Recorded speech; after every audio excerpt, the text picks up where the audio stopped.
കനത്ത മഴയിൽ അതിരപ്പിള്ളി പഞ്ചായത്ത് ഓഫീസിന് സമീപം വൻ മരം കടപുഴകി വീണു. എണ്ണപ്പനത്തോട്ടത്തിലേക്ക് വീണതിനാൽ വൻ ദുരന്തമാണ് ഒഴിവായത്. ചാലക്കുടി മലക്കപ്പാറ റോഡിന്റെ ഒരു ഭാഗം തകർന്നു. സൂര്യ സജി തൃശൂരിൽ നിന്ന് ചേരുന്നു. സൂര്യ, എന്തൊക്കെയാണ് വിവരങ്ങൾ?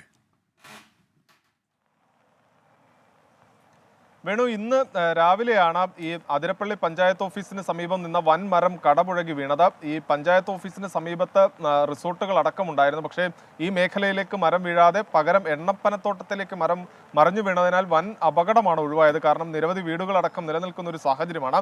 എന്നാൽ പോലും ഈ അതിരപ്പള്ളി ചാലക്കുടി റോഡ് ഭാഗികമായി തകരുന്ന ഒരു സാഹചര്യമുണ്ട്.